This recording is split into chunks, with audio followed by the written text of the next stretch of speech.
Hello, my dear folks. Welcome to the East-West Show. Jack Chow is hosting with lots of pride. With the pride, I'm saying that it is an opportunity to not only host the show, but also I take my show, my studio, as my classroom. Because here it is here that I meet lots of people from all walks of life, and from whom I learn a lot on a day-to-day basis. Today, to the owner of this studio, to the owner of myself, we are being visited by at least a Southern California renowned soprano. Her name is Xin Martin. Xin, welcome to the show. Thank you. And so nice to see you again, and also very happy to see the audience again. Very good, very good. I believe my audience are all like you, and it was all because of a concert, a rainy night, January the 22nd, that I went with my wife. I was so impressed. I decided that very moment, even when we were on stage though, I said we got to say something in the studio. Let's do a show. And well, now sure enough, we're here. Okay, very good. Okay, now I want to start this show. We call it discussion. As a matter of fact, we call it a show. As a matter of fact, it's only a talk, a chat, right? Yes. A tea table chat or any kind of a chat. Your background, little background information, what else? My background? Yeah, I've been started to learn singing from very early age. When I was 6, I was accepted by the Beijing TV radio station, the children's choir, and also to be the MC all the time in the TV station. And so I was learning singing for 10 years.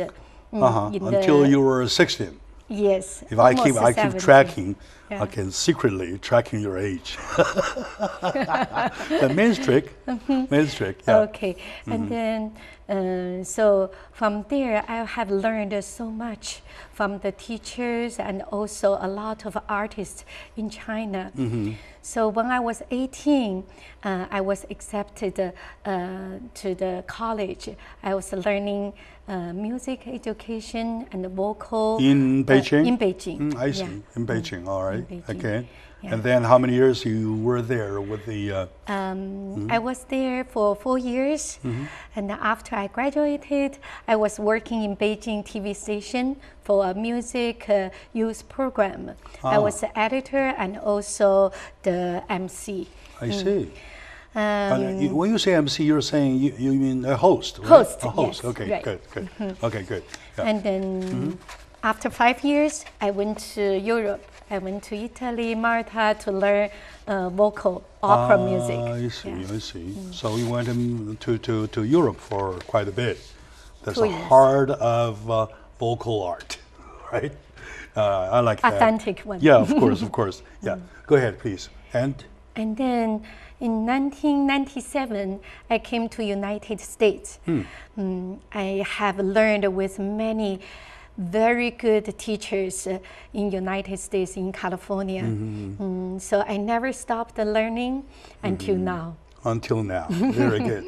And I don't have to ask you how many years have passed by, but by the judgment of what I see on stage, that concert of 22nd of January, that rainy night, the rain didn't stop anybody. It was a full house. I testify it was totally a full house, maybe more than a full house.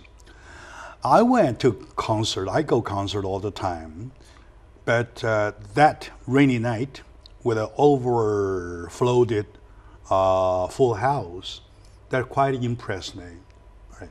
And I would like to say it is on the stage that I noticed a former soprano, a star on the stage, now turns into something totally different, an educator. And I noticed that you turn yourself into a full stage of soprano, of vocal artist. And that's quite a huge success that, well, in my way. So for that, I give you a huge congratulations, please. Thank you. Very good. Yes, my questions, as a matter of fact, not the questions, are those subjects we're talking about. Right? So they are very simple. How many performed on the stage at that concert that night, and who were they? Yeah. Talk about the concert, and I'm still feeling emotional and thankful, and for that full house audience, I was very surprised. I give thanks to God, and also I give thanks to all the performers, including my students. Throughout the years, I have had the blessing to meet so many wonderful, amazing musicians, friends. So I was very honored to share the stage with them. And one of them is my pianist. A great guy. His name is Dan, and he used to be a wonderful opera coach and a piano accompanist in LA Opera Company. And he just recently retired, and he's going to go back to his hometown. So before he's going back, and I could have this opportunity to have the concert with him, it was my honor, and also it was my blessing. I'm not a critic of piano, and I don't know piano anything about it. Right? Judging from what I see that very night, I know he's one of the very best, and he showed the confidence, the notes he handled, and everything. The way he conducted. As a matter of fact, even though you're accompanying with the piano, yet he is conducting the same. The piece. Oh, right? yes, Yeah, definitely. You said so true, because to be a piano accompanist for a concert, he is the conductor. He is a conductor. He was conducting the whole thing. Yes, and he is the eye director. contact, the eye-tongue contact, yes. Those are very, very important, yeah. Yes, and his guidance, not only on stage, but during the preparation for the concert, it was so helpful, so important. And scoring the for music? me. Scoring the music too, right? Yes. Okay, very good. And how many were performing on stage that very night? I have 2 pianists, and also I have 3 guest singers, and also I have 3 students to sing duet and solo, and in the end I have my whole children's choir. More than probably 20, 30, approximately. Probably 20, yeah. I see. Yeah. Full stage. That's why I see a full stage. How long did it take to prepare such a thing, though? Actually, it's been a year-long fulfilling process that allows me to further deepen my music passion for music. So the first, I started with a concept, a feeling, an emotion, which is I wanted the audience to be touched and come along with for this concert. And the second, I started to search the music. Okay, for the music, I really have a group of questions. I did notice you paid quite of attention to the selection, right? How about funding? Where did the money come from? Oh, It doesn't come free, does it? No. Of course not. This is a huge preparation financially and also energy. So of course.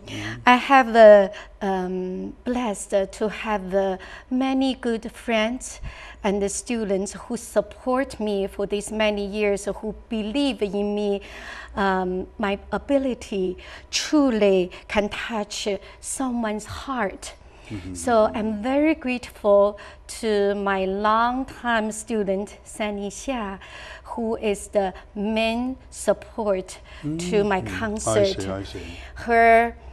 To her unwavering love and the support. When I think about that, I always have tears because I feel so warm in my heart. But you're especially blessed. You have lots of good people around you. Yes. In addition, I have many students, young students, adult students, and without them, they have a tireless effort and help for me to prepare this concert. Without them, I think this concert wouldn't be possible. Wouldn't have been possible. That's a very good take. That would very good take. It takes a teamwork to put up a show, a performance like that. It was almost 2 hours, the full length, and I'm quite convinced. I have seen lots of Asian American soprano myself. I would say every single one of them is good. But to compare to what you have achieved so far, I would say you did the very best job. Thank you so much. My dear audience, today I'm sharing my good moment with a wonderful individual. She is soprano Xin Martin. Well, she started early, and she came here early, and she worked all the way up to where she is. Now, I don't know, she is not retired from the stage, yet she becomes educator herself. And she turned one Xin into a full stage of Xin. That's quite an achievement, right? So let's take a very short moment now. I will still, when I come back, share with you about what I discovered at that concert myself. Stay with us.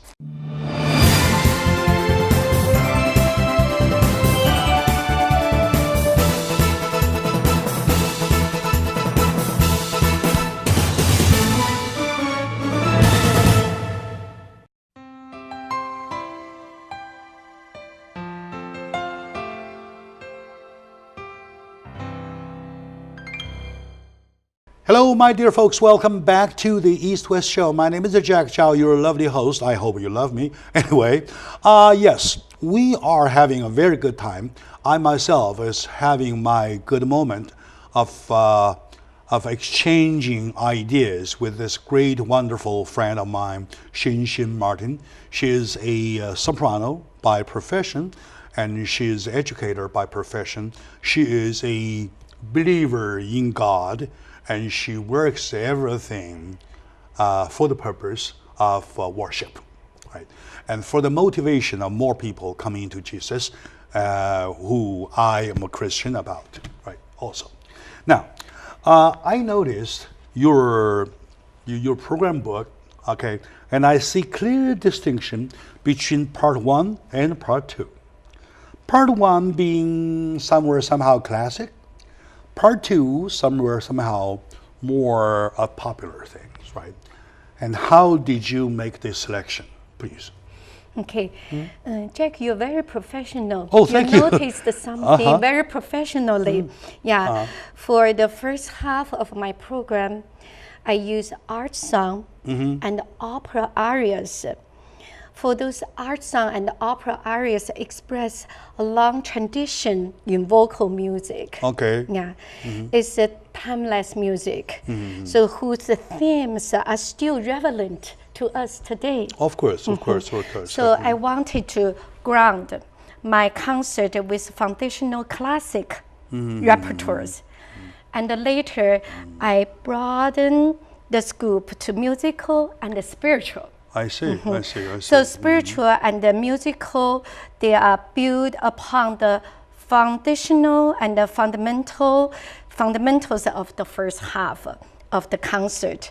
So musical and the spirituals, they bring out more direct and uninhibited style, whose origin very much reflect the broader development in communication. So, if I'm right, trying to read your mind though, you're talking about what we see now on stage, even though popular, has a tradition. The tradition goes back, lies in the fact, hundreds of years ago, this old tradition has not only the vocal art worship, but also a tradition of a stage, of performing, of expression, way like that, even your costumes, right? Okay, very good. That's very profound, I noticed. And also I noticed that is very significant because what was about 2 weeks ago, no, 1 week and a half ago, I came to a concert whereby you saw a young man sing very hard. I would have to use word hard to describe his thinking, his singing very hard. Okay, however he tries, I can tell he has no training, he knows no foundation, he knows no history, and he is just screaming and yelling, make some noises. Right? So that is quite a trend, quite an unhealthy trend. I'm so glad that you stick to the tradition, to that part. Also, I noticed there is one performer, her name is Sammy. Very young soprano. And how did you, how long did you train her? She seems to be very, very mature. Yeah, you're right. Her name is Sammy Su. She has been learning voice with me for 2 years. Only 2 years? Yeah, before she has trained with other teachers, with me 2 years. But in these 2 years, she has shown her incredible musical feelings and beautiful voice. So I've been very blessed to have a student like her, and I'm happy to lead her to become a beautiful singer and also a young woman. And her voice matured so much after she has learned with me. And her voice control, I noticed, is kind of very sophisticated. What's her age? I don't know. Probably 15, 16? Yes, probably maximum, around. maximum, right? Yeah. But the way she controls her voices are so sophisticated. If you close your eye to listen, you will probably feel that you're just watching a movie, because she was singing one of the Phantom. What is it? She was singing "Summertime" from Porgy and Bess. Yeah, Summertime. Yeah, Summertime. Right. Yeah. So I'm quite impressed, and I would say that by time, the length of time, 2 years is not a long time.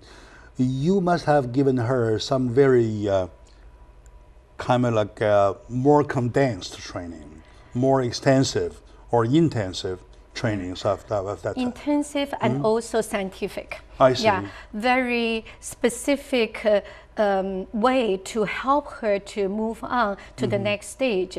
Recently, she had a good news. She just won second place in voce competition. It's a California singing competition, and in the Pasadena branch, she won. She was the first time. Sure enough. To take this kind of serious competition in vocal, and she won second place. And her voice mature enough, and then the judge, they all liked her musical feeling and her sweet voice. So I really believe in the future her voice and her musical feeling will delight more audience. There's another thing I noticed. I don't know for you being in your position, if you noticed about the lyric content. I'm a lyric guy, right? When I listen to something, I pay my attention to lyric, number one. Number two, I pay my attention to the fact if the singer herself or himself, is in the lyric or not. Right? Well, I don't need any examples. Singing without understanding the lyric, singing without being in the lyric is just a singing, right? Meaningless. So, meaningless, right? Okay, you educator do that too. Yeah. All right? Okay, very good. I noticed that. For them, for all my students, like this time competition, I have 4 students to competition. Sammy in senior group. So I have 2 in senior group win the first and second prize, and then 2 in intermediate group, and 2 win second prize and honorable. I see. So why they were doing so good in competition and the vocal test? Because besides singing technique, I also train them in language. No matter what language they sing, Italian, German, Yes. French, they got That's to the know point. the meaning. They have to say That's in the point, yes. punctuation. They had to say with a feeling and expressions. Exactly. Exactly. Uh-huh. So like their own music, their own language, no matter what language they're singing. And the other day I was at a concert when a woman singer sang about a Korean song, say that you walk out the door, I know within 5 minutes you'll regret. Something like that, right? Very profoundly, very emotionally sing that lyric, that line. And the expression of the face was like a lunatic. Okay. And you will regret, something like that. I know, it's totally wrong. And she is not in it anyway. Right? So that is the problem. That's the part. And also, I noticed that you have a tenor who is the MC. I have his name quoted here, Orson, right? Orson. Orson's his Lange. name. And I'm not more interested in his song. That is me, quote That is unquote. me. That is me, right? Or that should be me, or that could be me, or that was me, whatever. Very, very meaningful. And I was crying when I hear it. You were crying. Yeah, I was crying. So, yeah, I was. How come you came up to that song? that song,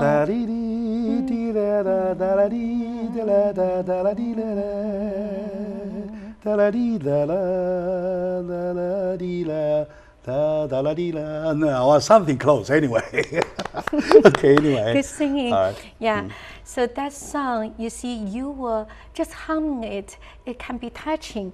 Why? Because it's a very melodic and a very emotional music. Because Nostalgic. Right, call it that way. Yeah. Guy kind of home missing. home missing. Missing his mom, Yeah. or even the piece of land. And even the country, their own homeland. The rustic life, kind of life, and the on the back of a cow, right, with a flute, something like that. Okay, very good. A lot of beautiful scenery in that song. All right, and okay. along with the beautiful feeling inside. So when he was learning this song, and I was admired his drive, because it's such a difficult language to learn. It is totally Chinese. Totally Chinese. And his pronunciation was so right that people, I mean the audiences, understand You everything. understood everything, right? Of course, yeah. Yeah. Everything. But in the beginning, when he was learning it, he made a lot of mistake, which is a funny mistake. For example, the beginning is 我失恋, right? And he started to say it, 我失恋, 我失恋. So it's make the meaning is totally different. Totally different. But he tried non-stop, not giving up, and trying very so good. much. I would recommend that we have about 2 minutes and a half. We give the 2 minutes and a half to Sammy so that we can let my audiences enjoy her singing. How about that? Oh, We wonderful. pause right there, and we want to put the audio there, or video too. Let my audience enjoy. How about that? Wonderful. Very good.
Hello, dear folks. Welcome back to the discussion of music, oral music or vocal music. And joining me is my good friend, a big soprano, super soprano, Xin Martin. Xin, once again, welcome to the show. Thank you. I respect you not only because you have a great voice. I respect you not only because that you have achieved so much. It is also because that I know you are an educator. You don't stop right there. You go on with the fact that you turn yourself into a full stage of soprano and tenors. Right? So that's a further success. Okay, now, back to what my audience has just seen. It's a performance put up by Sammy Su. I know Sammy for quite some time, since she was little, and these past 2 years, I've noticed that she has made tremendous achievements, right? And now to a point that is so sophisticated, of course, still rising star, sophisticated enough to hold a stage, to touch the audiences, right? Okay. How do you see the future of this kid, this little girl? I really see she's going to be having a beautiful future. Her sweet voice and the musical feeling will carry her to further success. Especially, I feel like she's very intelligent, but she's very humble. She learns very well with teachers. Yeah. And also, I can see in the future, her beautiful musical feeling and the voice will delight more and more audience. Yes, coincidentally, just now you said when you graduated from that college, you were 16 or 17. And you stayed there in China for further education when you were 18 or something, right? So yes. You're talking about two girls at a different time, but at the same age, almost the same age. You're talking about what you have passed through might possibly be her future. Am I right? Oh, Being a vocal artist. maybe better future. Maybe a better future. All right, good. I like that. And of course. And sometimes, I mean, these days, when you talk about kids like that, you're always talking about a plan B or plan C, right? So, because they are so talented, chances are so much, they might not necessarily take that as plan A. However, when you do have a plan B, it's always a better case, right? Let's move on to the tenor, to Orson. And that song, and later, of course, at the end of this segment, we also offer our audiences a moment of listening to that song, to see that song, that performance. How long did it take for you to teach him from 我失恋到I 失恋?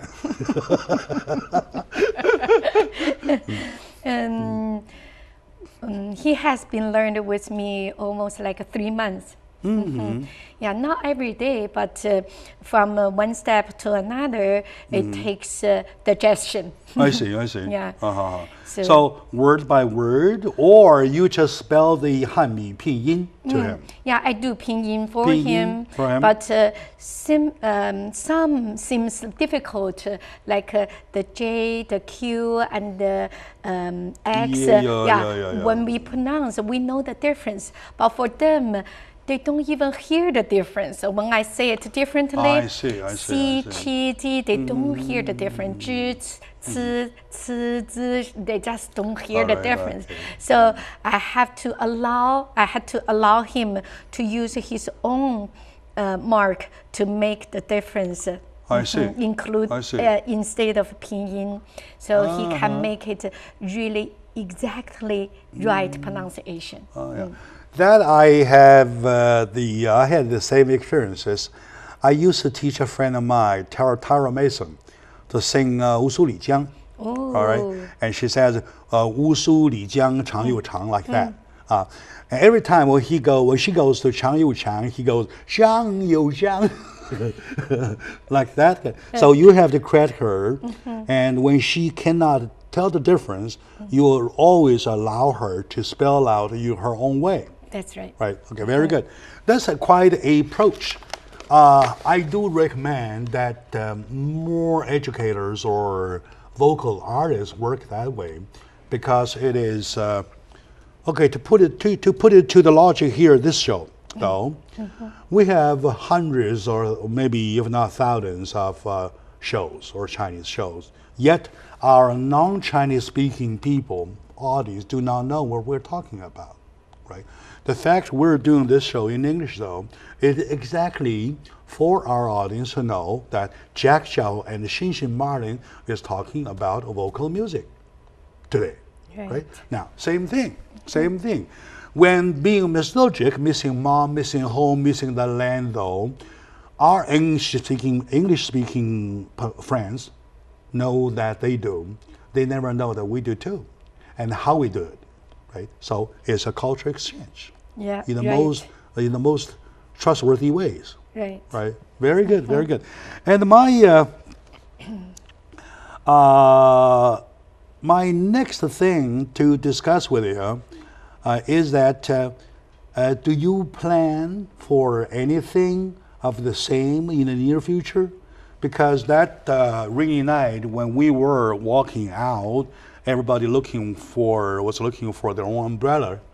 We had a little conversation. I had a little conversation with some other audiences. They told me they liked it. And they told me that this is the first time they saw anything Chinese, English combined. So given that as a huge credit, right? So yes. Do you want to do anything in the short future or near future of the same thing? Not anything like this. This takes a lot of financial support, energy, and also human resources. You never know. You just say the wish, okay? My audiences, you never know who are among them. They might be convinced to say, Xinxin, here's my money. Let's do it. Might be the case. All right. So just go ahead and say your wish. Yeah. Totally. I put this into God's hand. Yeah. God will take care of it. If God allows this happen in the future, soon or later, I will be ready. Okay. Very good. You'll be ready. Yeah. All right. Very good. But recently, talking about. I'm singing, I'm a soprano, but I really think I'm an instrument of God. I want to be used by God for His purpose and His will. Of course. And so recently, I've been preparing a concert for fundraising, concert for African orphanage. I see. So I've been invited to Africa, Kenya, in the middle of the year, and then to teach and to perform for orphanage. Very good. And all positive things. We have about 2 minutes and, just 2 minutes left. We want to give that to Orson, please. Yeah, Orson. And the audiences, you want to try see how a Chinese song sang by a non-Chinese speaking tenor. That is very interesting. You try it out.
Hello, my dear friends. Welcome back to the East-West show that Jack Zhao is hosting with lots of pride. Yes, I guess you all enjoy the little clip of Orson and also of Simon Su. Those are wonderful vocal artists, and the future is theirs. Okay, I'm pretty sure about that. Speaking of future, though, we always have a history, a story to tell. I'm thinking quite often this way. I said the path that Shin Martin has taken versus the fact that lots of young people comes here, they start their own. I'm just trying an effort to save their time, right? Yeah. What you have come through as obstacles, is there anything you want to tell them to try to avoid, right?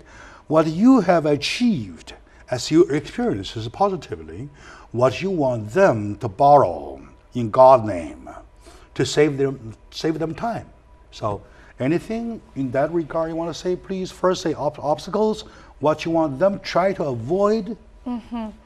Okay. Let me think back. Hard one, right? Yeah, hard one.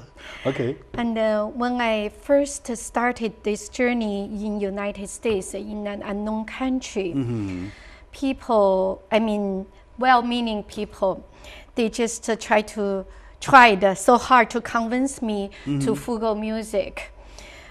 Just for my 4-year-old son, and also as well as for my own economic well-being, well, that would have been the path of least resistance.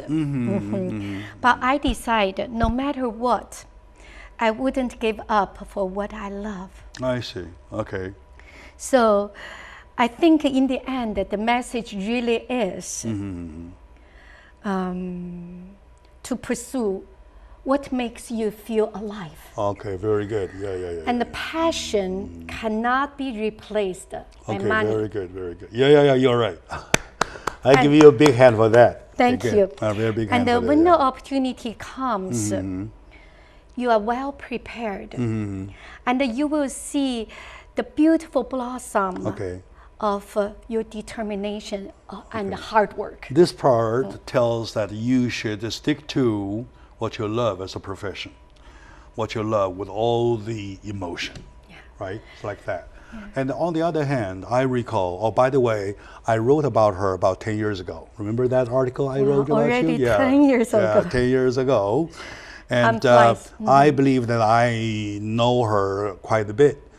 And I recall that she mentioned the fact that when she started taking classes, she was told what she had learned belonged to a different system, but in U.S. system, she has to start ground zero. Was that true? True. Okay. And could that be a piece of advice to our young friends who come here to to pursue for classes or further education in that area?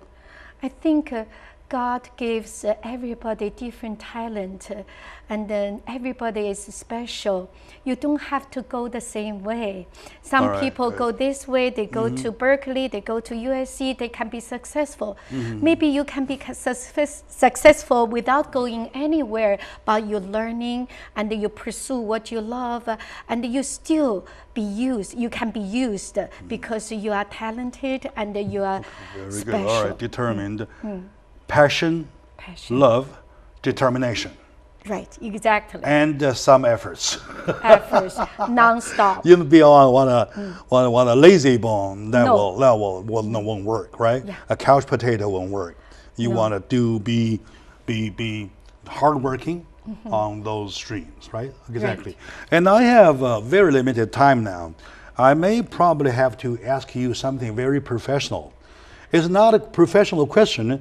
Well, I pretend to ask a question professionally. How about that? Okay. Right? So, now, quite often, I agree. I compare Western opera to Beijing opera, right? Western opera, take your sad concert, for example, you put quite a few pieces on stage. They were alive as they were born yesterday. All right. Beijing opera, whereas, right, is kind of declining, right, if not on a deathbed. What causes it? Is it because of the artists who are in it that were not working hard enough? Is it because of anything else, to your judgment, please? I think for an art form to flourish, it needs the right environment. Environment, okay. Not only does it need a deep bench of the talented artists, and also needs supporters and audience. Yeah, the audience members who come together to advocate and spread their love for this art form. Yeah, although opera has its own challenges. Yeah, but to continue, it still need to be continued to spread out by reaching out to the new generation. Like LA Opera, they do a lot of community program, which they go to schools you're right. and the school teachers, music teachers to do opera shows to continue this art form. Exactly, I agree, right? But I don't know the Chinese However, opera. If you take a look at the United States, you see we have, for example, Dolly Parton. You know her, right? We have a Neil Diamond, right? We have Michael Jackson. We have all kinds of pops. And the same time, when all the three or four were so hot, opera are still alive. Opera are alive even on today's stage. You can still go see Shakespeare on any Saturday night in New York, in Washington, in DC, right? Okay, now. The same thing doesn't happen in China. What causes it? If you blame the modern economy, U.S., well, is more advanced, right?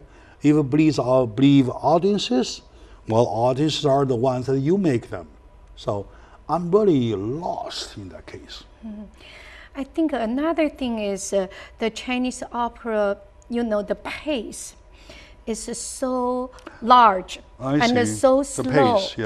And it's compared to today's modern life. This is a very slow pace. So for young people, probably they don't have the patience to sit there to hear, to hear one sentence singing in 5-6 minutes, and so this is the conflicts. Yeah. In other words, the characteristics of the form, of the format itself, that fails to catch the young people's eye, something like that. Am I right? That's in my opinion, yeah. All right, very good. That could be another opinion, could be a very good opinion though. And then lastly, we save ourselves 2.5 minutes for the opera that my star, my icon, Xing Martin is singing. So we have a clip for you, trust me, all right? So today we are wrapping this show, and we're saving the time to her, to Sammy, to Orson, and to herself, so that my audience can see an overall picture. So my audience, thank you very much for watching, and to Xing, thank you for coming. Thank you, Jack. Thank you, everybody. Thank you for sharing too.